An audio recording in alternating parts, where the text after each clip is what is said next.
All right. Okay, I think today's session is going to be a little more on the chill side, at least on my end. Got a little bit of a cold coming down, I think. Or at least the stressors of life, you know? So I last left off with Echo 7. I believe I named my AI. Echo 7, still on his mission to acquire enough aspects to construct a xenobiology lab, which, once completed, will increase his biology by 1. So it'll go from 1 to 2. Currently have 2 strain. Still have the multi-tool adaptive energy shield and the adaptive resource conversion unit still installed. I gotta remember to use those. And our current sort of, this is a mess. I need a better sort of structure to how I do this. But we are currently, finished scanning a location, the phosphorescent jungle, on the second expedition. And we have 3 data available to us. What I think I want to do is kind of hopefully run into a few more things. So now we're going to do a travel roll. And our travel rules are, we're going to roll a d10 and hopefully get a finding or a nothing. I wouldn't mind an opportunity, but an opportunity also could mean that we lose something too. So let's hope for a 5 or a 10. Right, just a d10. A 5, so nothing. Travel is uneventful in the terms of mechanics, but let's roll up a few sort of scenic things for us to. So I also did travel. I wrote down travel. Now, travel. What do we see in the distance, right? So that's what we're going to roll on. I did forget even the last expedition, but I'm going to try not to forget this expedition. So one of the new things that Peter Schultz, added to the whole travel and the location encounter. This loop hasn't changed. You identify a location to go to, you travel to that location and roll a d10 to see if something happens, and then you roll a location encounter, and then you see what might happen. But when you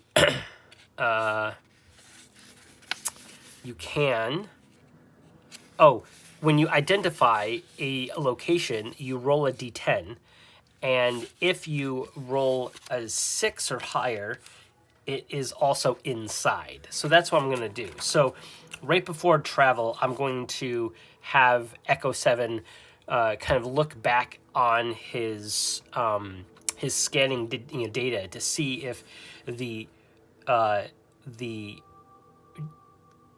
data points to a location inside of the phosphorescent jungle that's in a structure. So a 6 or higher. So 5. So no. So the location is just within this area itself. That is good to know. So now we know that we don't need to roll up any structures or anything like that.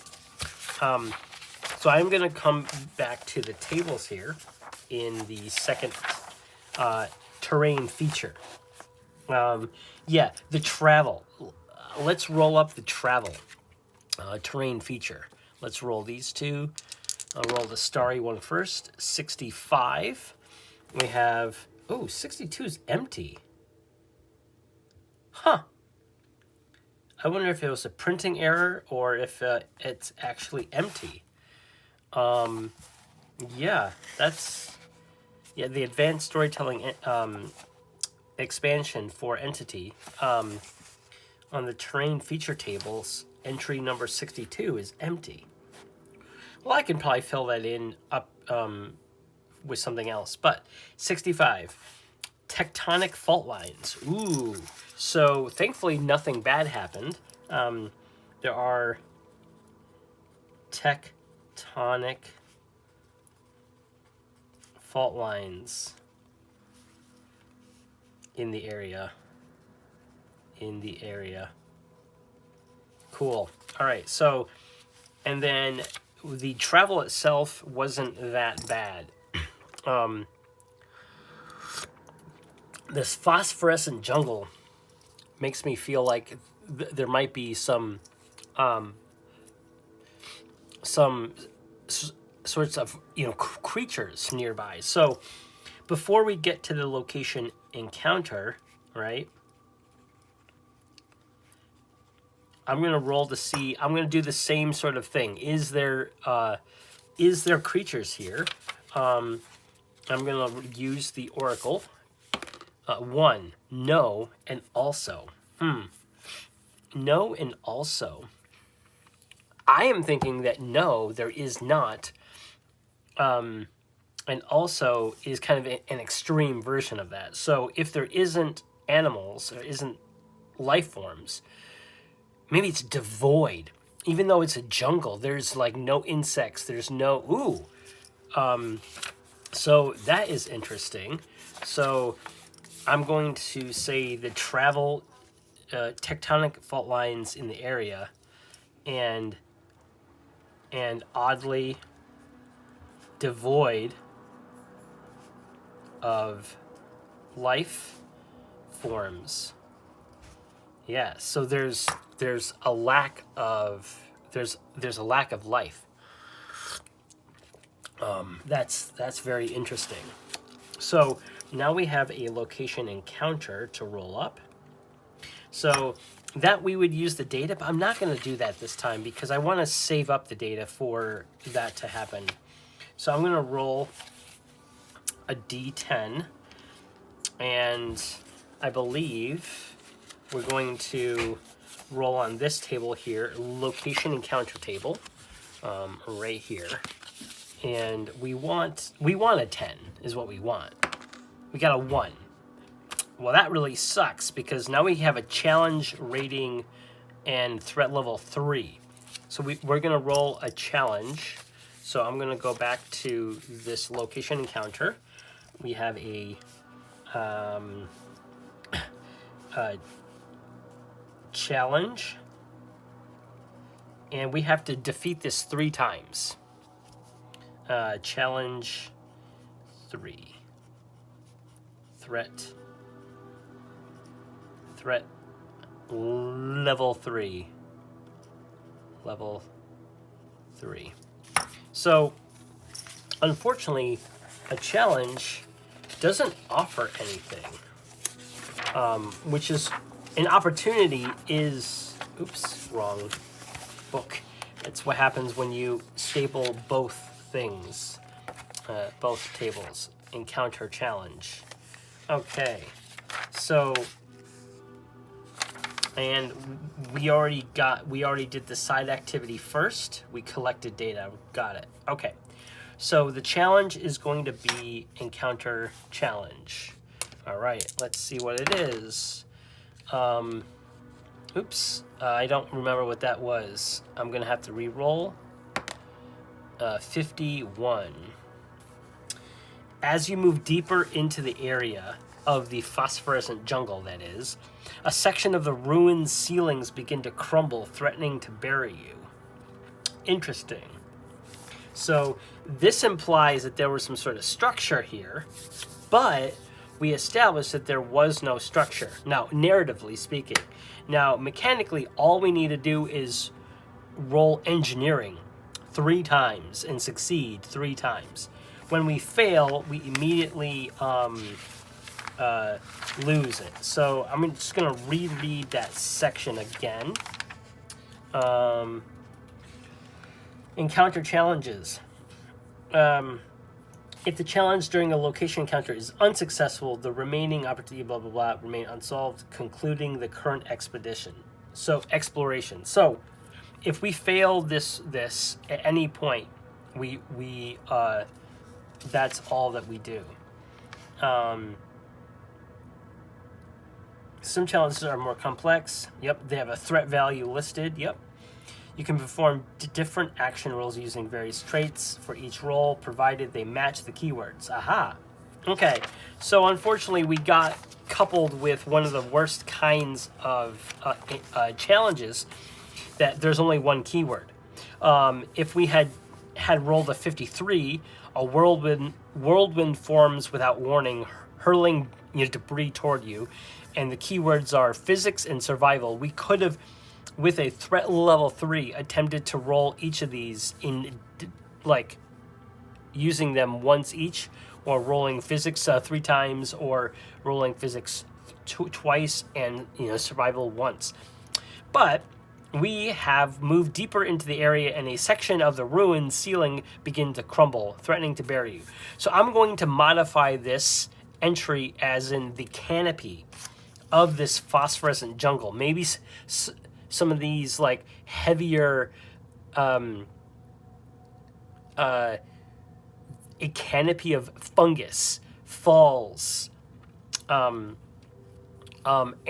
we need to use our engineering ability to kind of get our way out of here. So we have an engineering of 2, and it's in our trait of technology, so 6. So we need a 6 or lower on this for both dice. 3 and a 3. We're not playing Ironsworn or Starforge, so this doesn't mean anything. So we have a not a strong hit, a full success. So we managed to bypass that. That is good. So what I'm going to write here is that we moved into a fungal canopy area that threatens to fall. Now, we need to use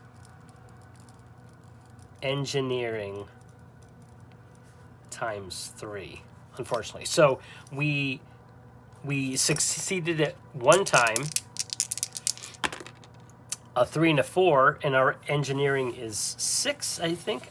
I said it was 6. Engineering is 2 plus 4 of technology, so 6, yeah. So we've succeeded it twice. Now, here's the thing about just challenges. Now, we rolled the worst one, a challenge rating of 3.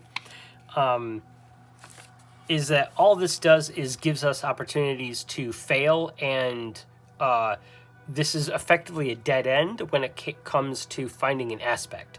But the thing about this game that I really enjoy is that even though it can feel like you're scouring the planet and with no luck in sight for resources to build this alien life forms mission to build or basically anything that needs aspects, you need to roll a 10.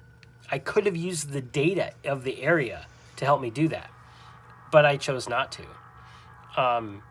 So it was my choice to have my character delve into this area with a likelihood of not finding anything. But it's one of the fun things about open gameplay is that I'm making my own fun as I'm playing a very methodical, very procedural game. And you can feel comfortable, or you can feel a sense of comfort when you play games like this. When it's just this, you roll, it tells you to do something, that thing leads to the next thing, and you just repeat. What I like about this is that it gives you tools for some open-ended narrative structure, and I like that. It's completely unnecessary for the game itself, but it helps me sort of get into the spirit of what this game's about. And this game's about exploration. It is about effectively rebuilding, and you're rebuilding your spacesuit and your structures around you, effectively rebuilding your AI, and that's kind of cool. So I think so. Now we need to roll one more time to navigate this challenge. 6 and a 4. So this would be a success because we need to meet or be underneath. I think it is, yes. So it's not as harsh as Iron Sworn, which has to exceed. This is the same number or underneath. So this is a success 3 times in a row. So we have ended that expedition. So I think at this point we're going to stay in this area and we're going to keep on trudging. So expedition number 2 is going to be, or number 3 rather. We are going to I think what we're going to do is we're going to do another side activity. We're going to do data. Hopefully we're going to get 7 or less. 2 and a 4. That is so side activity, gather data. Now what I'm reading this as is, I'm just writing a little note, side activity, gather data 7, which is the target number, and I succeeded. I always do a little box and I check mark it. I know my chicken scratch is small for you, but that's just how I note. So the gather data, I do like to know what the information is, and then I'm gonna write down kind of what the info was. I kind of want to roll on the information here. So this information here is kind of nice when I gather the data. Now I'm gonna put 3 more things in here. So now I have 6 data that I can spend to increase my die roll, and I believe I can do that at any time. But first, let's roll information. I'm getting ahead of myself. I got 13. So unveils information about a notable entity from the past. Ooh, this is cool. Oh, I like this. Okay, so you know what I like about this is that this confirms what I thought about. Okay, I'm gonna wax very poetic. Bear with me. This is just, I'm feeling it. Okay, I'm feeling it. All right, this is the kind of stuff I love about these games so much. Okay, breathe. Okay, unveils information about a notable entity from the past. A past entity. A past entity gives up their info. So what I read this as, and people who play this game might read it as something different, but what I read is Peter Schultz, and I'm putting words in this man's mouth, and I hope that he's okay with that. And if this was not at his intent when he wrote this entry, he obviously, everyone has their right to interpret any table the way that they see fit. But this is my thought. Unveils information about a notable entity from the past. As Echo 7 is walking through and exiting into a new region, past the phosphorescent jungle into a new area, and he's about to scan new space. He discovers an old I.A.P, interplanetary adaptive pioneer that has been overrun by the jungle itself, and it is a previous copy of Echo 7, and he sees written on the back plate in binary Echo 3. So the entity has a designation. Designation is Echo 3. Now, mechanically speaking, this means absolutely nothing. But narratively, this is so cool. We just discovered by gathering data around the area that a previous iteration of ourselves has been here already. That is so cool. So that was the side activity. All right, so now let us explore. Explore, right? That's the next thing. And so we're going to scan for the location. On what we're gonna scan the location and see what we need to do after that. I just realized I probably shouldn't eat cookies. You know, sipping tea is one thing, but chomping on cookies may not be the best. But, oh, I love these things. Okay, so let us roll a location and then roll up some information about that location. Encounter finding location. There we go. I will admit, I do like the look of the dark background and the white text, but I much prefer these bright colored oracle tables to this. This looks nice, and I understand aesthetically why it's like this.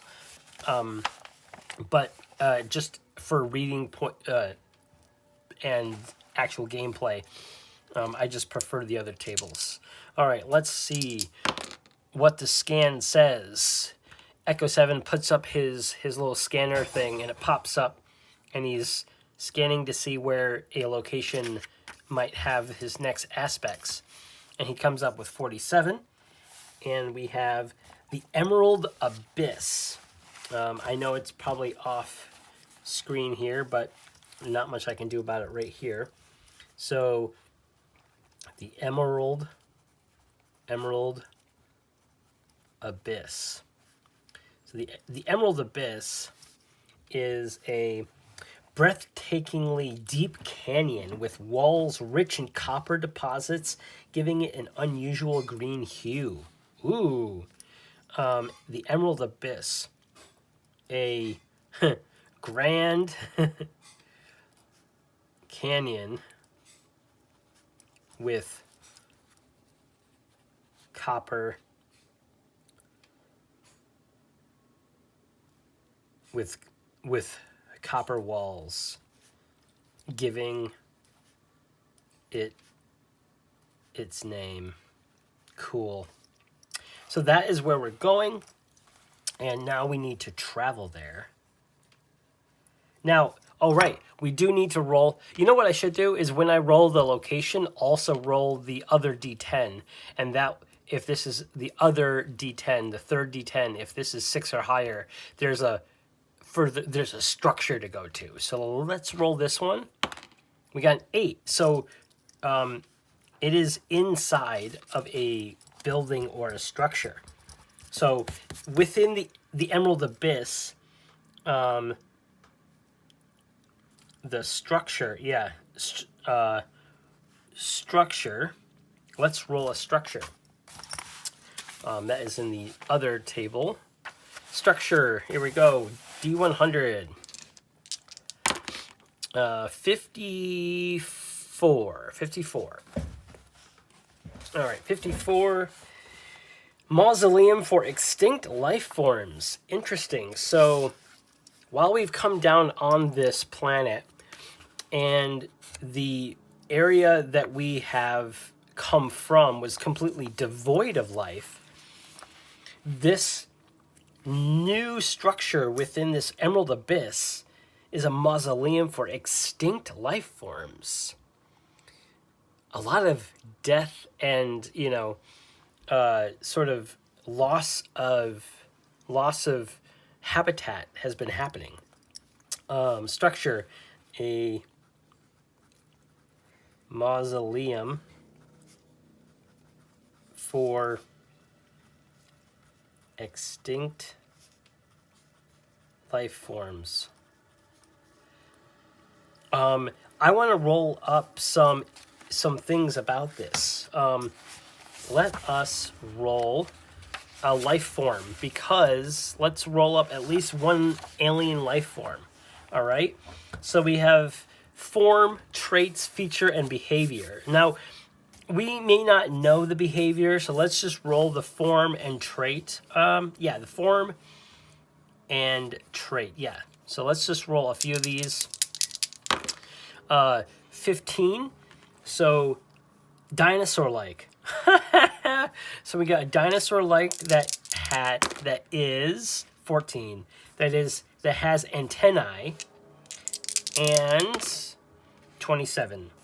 Temporal replay. Well, that we won't know any of that, but let's look at behavior. 94. We got carrion eater. Okay, so a scavenging.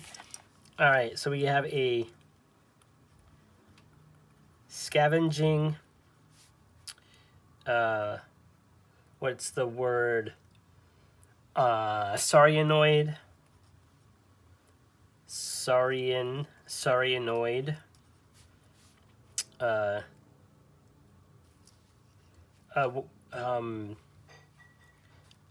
With antennae.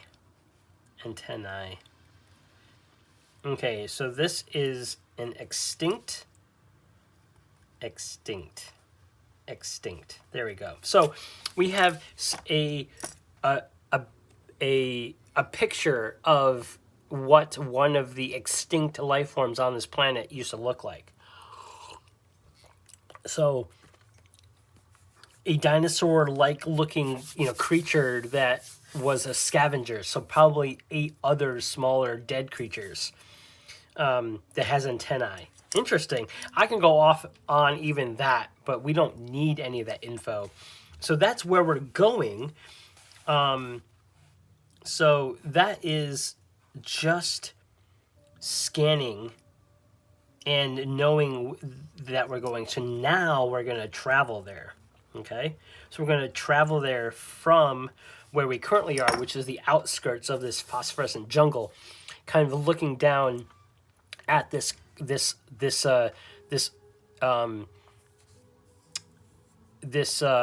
overgrown space that has the Echo 3 underneath it. And I am feeling that like the interplanetary adaptive pioneer AI have no true feelings, but it is unaware of its predecessors. So it takes that note of that there were people like me. That is interesting. So we're going to travel there, and we're going to do a travel roll. And let's go to my travel roll little cheat sheet.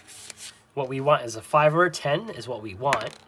We got a 9, so an opportunity. All right, this is our first opportunity. So opportunities, I believe I'm going to read their little things as a what do you call? Opportunity.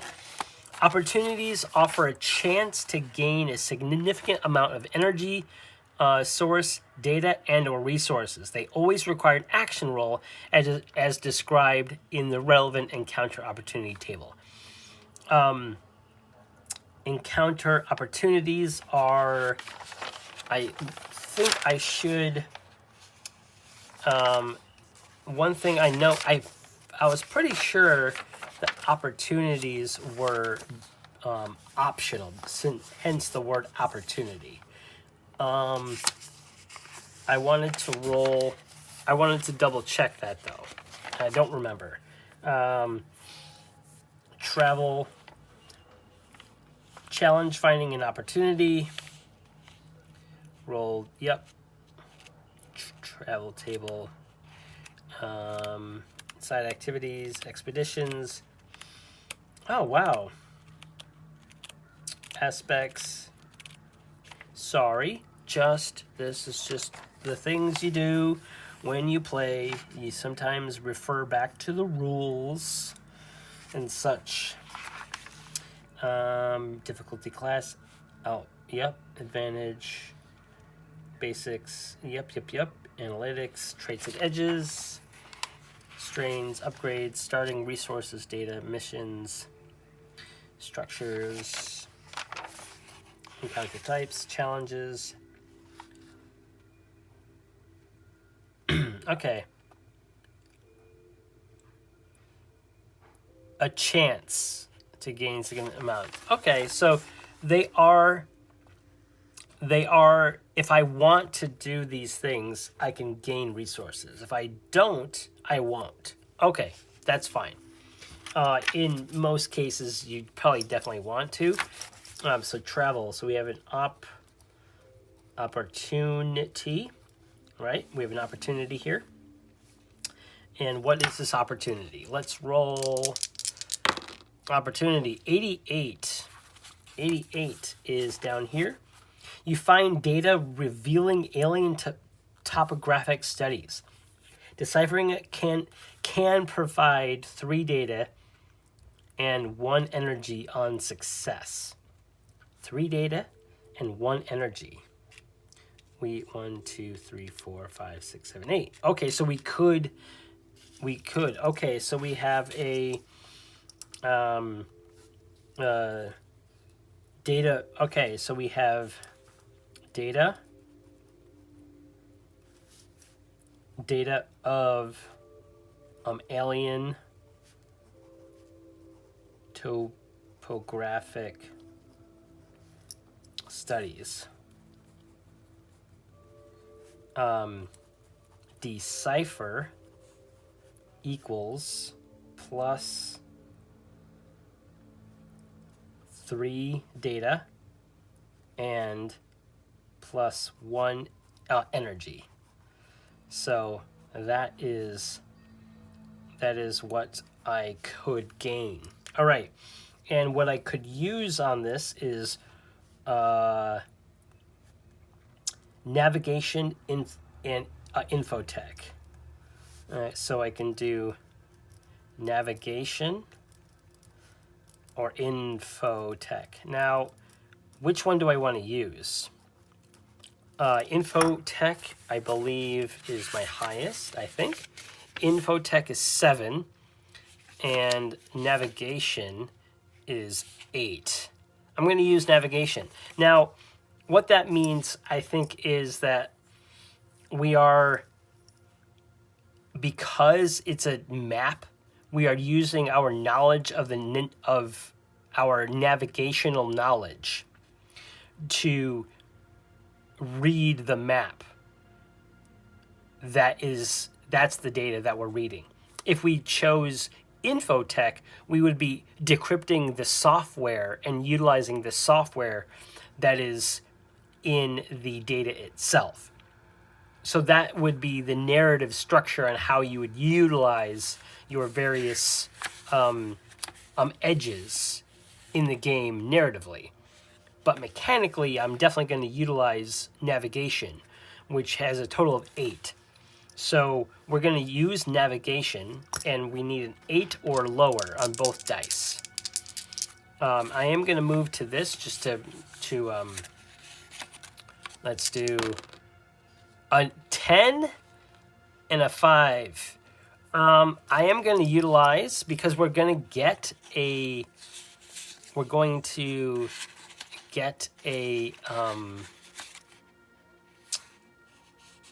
I'm going to re-roll. So for 2 energy, I'm going to re-roll the 10. Okay, the last time I did this, didn't this happen? The last time I re-rolled, I got like basically the same setup. So I'm not going to re-roll. So I'm still going to get a strain. Strain. Now I have 3 strains. But I do gain the thing. So I gain 3 data and 1 energy. So I basically lost 1 energy for that, which kind of sucks, because I was going to just lose 1 energy, or gain an energy, but now I just lost 1. It kind of sucks. All right, so our travel opportunity, we effectively gain a bunch of data.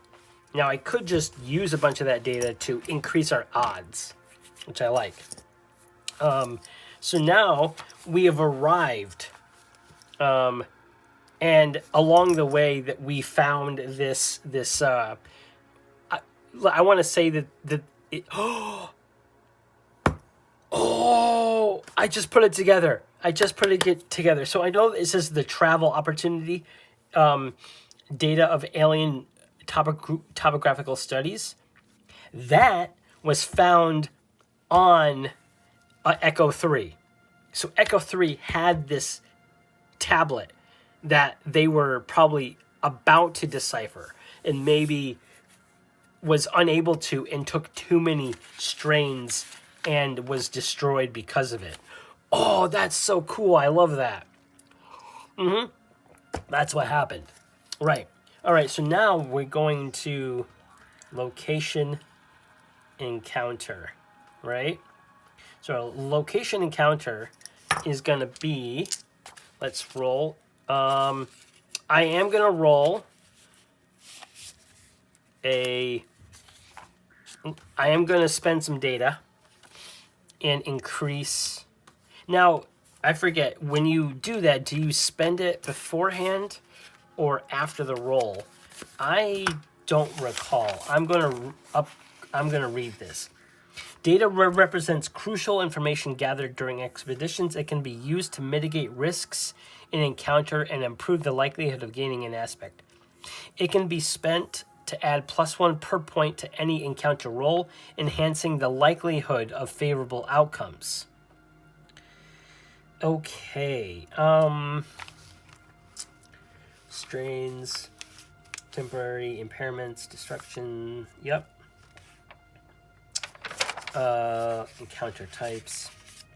Location encounter.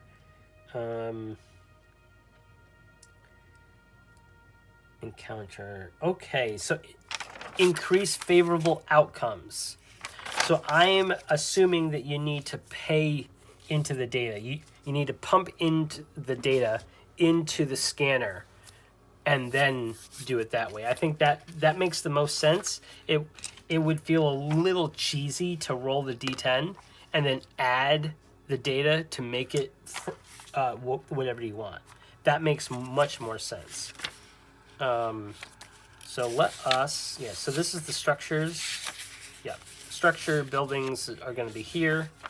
And then the alien, that's the mission that we're currently on. So we are going to, location encounter is going to be, let's do some math, okay? Let's do some math. Now I will utilize, this is too small for y'all to read probably. So I'm going to use this here. Okay. So I have a whole bunch of data. 1, 2, 3, 4, 5, 6, 7, 8, 9. I have 9 data. When things start to be better for us is at 6. Or at 7, okay? So what I could do is spend 6 data, right? I can spend a full 6 data to guarantee a challenge with an opportunity. I kind of like that, because even if I roll a 1, I'll have a 7 or 8, which is a challenge and an opportunity. We'll always have to have some sort of challenge, which doesn't really give us anything. But an opportunity does give us things. A finding also gives us things. But we also want that aspect. So I'm going to spend 6 data. I'm going to cash in that 6, and I'm going to add 6. Whoa. I have some child making a lot of noise. Okay. So what we're going to do is we're going to roll that d10, and we're going to add 6 to it. 9. Well, I overdid it, but I rolled 10 effectively. 10 plus 6 is 15. So we did indeed get everything. So we are going to move to the next page. We're going to do a challenge. I'm going to box that up. We're going to do an opportunity. We're going to box that. And we have a finding. And then we have the aspect. Now, the aspect is just what's the word I'm looking for? The aspect is a general term, like a catch-all for things that you might need for the particular mission. And because we're building a structure that deals with life forms, I'm going to say that it probably has to deal with finding things that deal with life forms. Okay.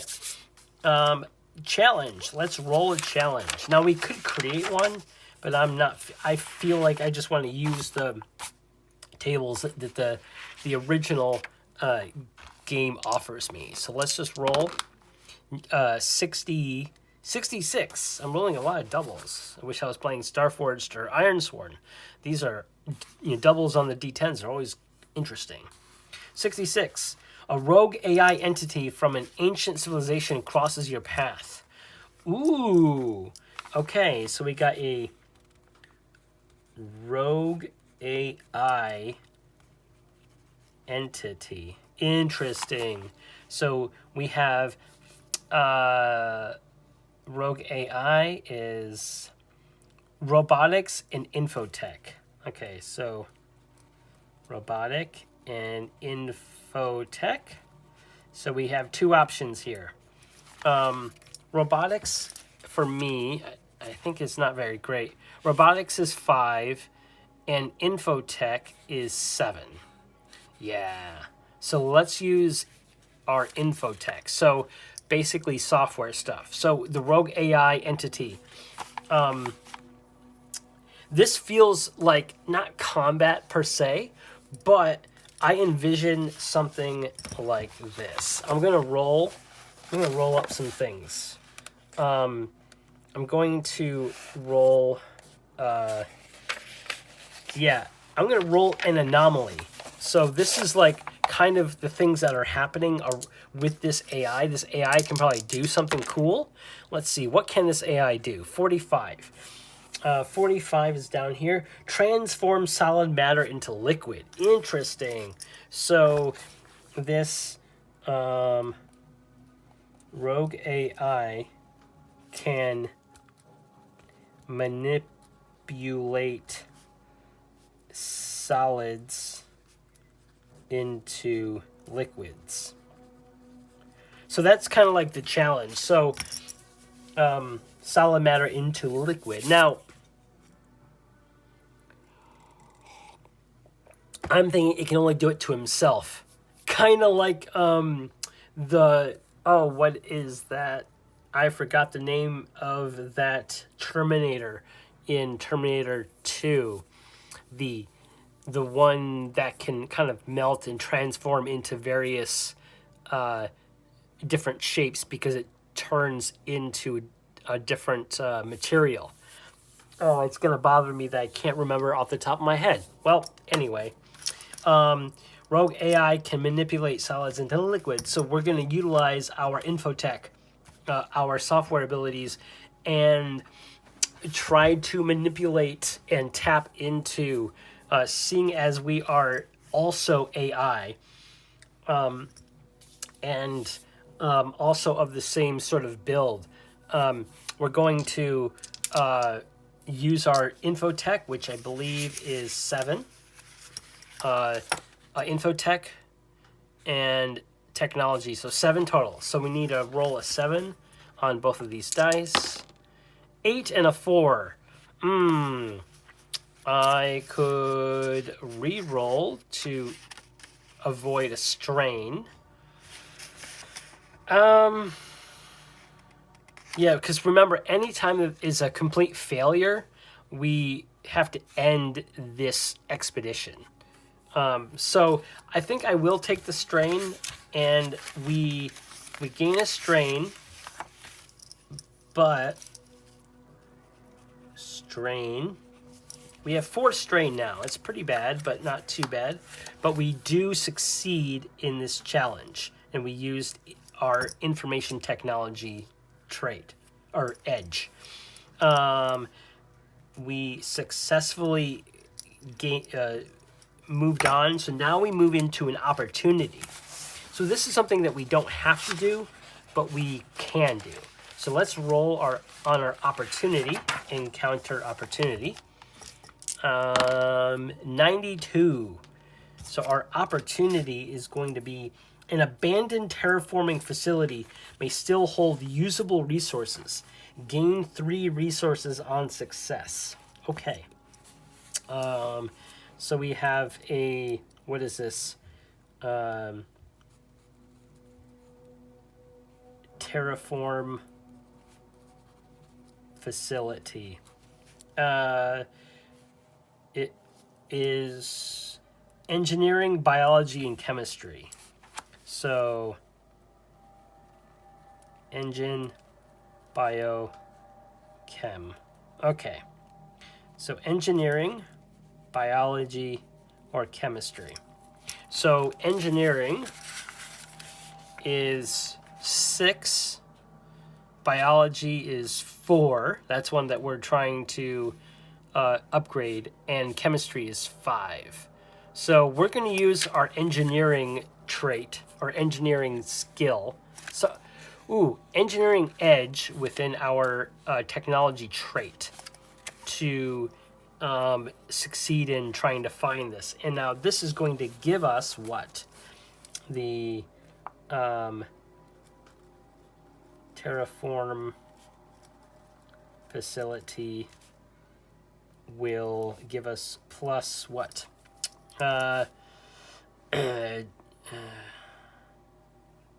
Whoa.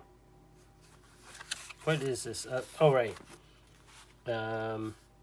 Plus 3 resources. Plus 3 resources on a success. Okay. So let us roll for that. So our success rate, or not success, we want to, we're using engineering. Yes, engineering. So we need a 6. So engineering, let's mark that way. I'm using engineering. A 9 and a 5. So I am definitely going to spend 2 energy to use our multi-tool to narratively kind of look through the area and kind of carve spaces away to find more resources. So let's hope that I roll lower than a 6. 5. All right, so we got a full success on that one. It only took us 2 energy. So we gain 3 resources. Our first resources, I wish I had made this little thing just a little bit bigger. My big thummy fingers get in the way. Awesome.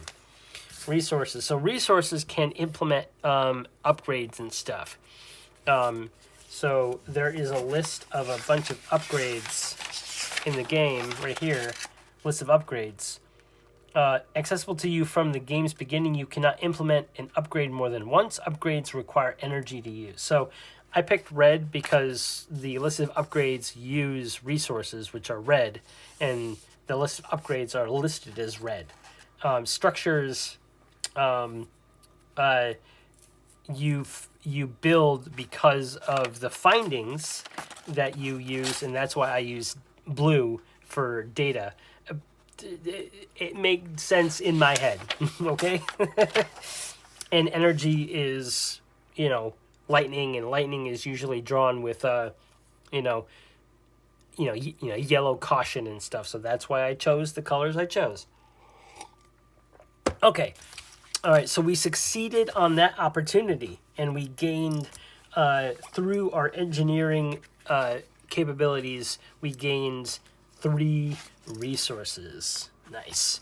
All right, now we have a finding. Now, a finding, there's no roll, or there's no action roll. We just find something. It's usually not it's not like a lot of stuff, but it's something useful usually. Let's roll. 73. A static energy field offers small energy recharge. Okay. So, static what? Static field gives small energy recharge. So that is +1 E, +1 energy. So we gain 1 energy back. Awesome. And remember, all of this stays around until the next mission. And that's one thing I keep forgetting, is that it's not between expeditions, it's a mission. And that's why the missions take as long as they do. You gotta keep track of your resources. It is a resource management game at the very base level, with a lot of interesting choices and narrative choices you could do if you really wanted to. But because and this is just my take, because Echo 7 is an AI astronaut effectively, it doesn't feel correct in my mind to personify or to make things based off of emotional choices. That's something I would do in other characters and that I'm doing in other playthroughs. But this game feels very binary, meaning that the interplanetary adaptive pioneer would use the best option at all times, regardless of, what they think would be a different what a human would think, right? This is not a human. It is an adaptive pioneer, or an AI astronaut, right? Okay, so we did that, and now we gain the aspect. Now, what's really cool is that, what is the aspect? I think, so for aspects, I'm just going to read up on the aspects real quick.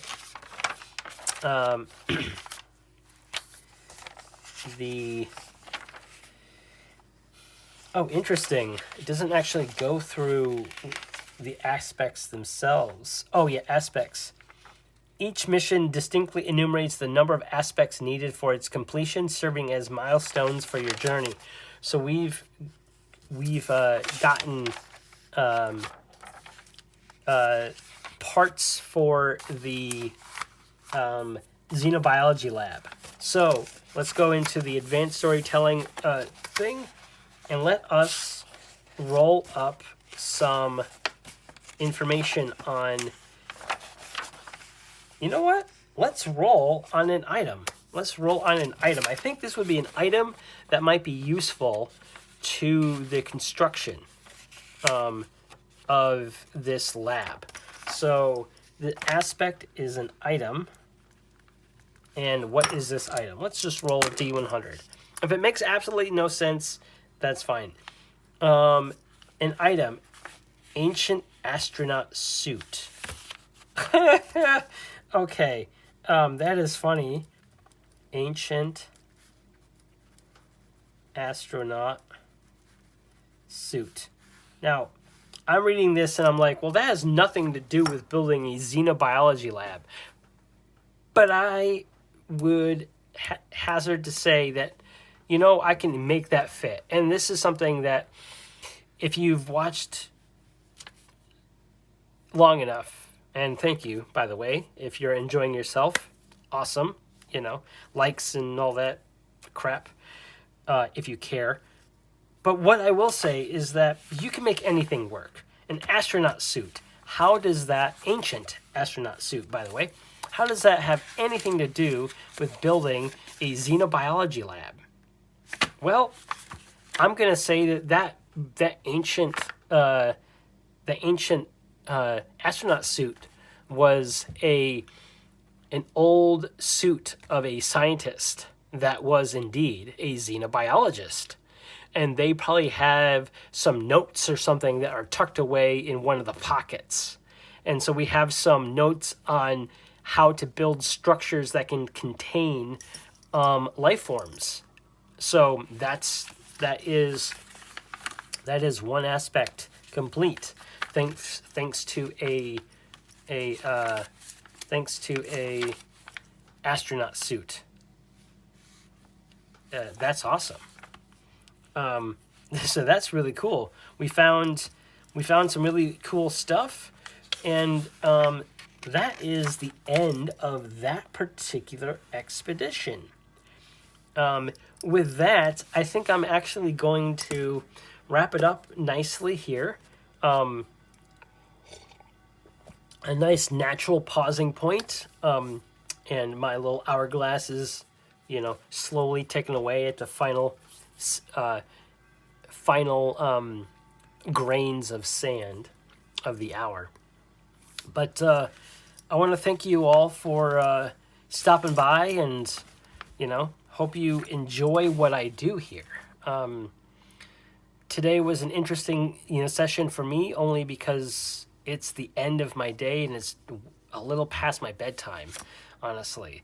But I'm feeling a little more back into the hobby, and it feels good to do that. I know the last few recording sessions might have come across as a little off, and they definitely were. But again, thank you very much, and until next time, I'll see you on the flip side. Peace.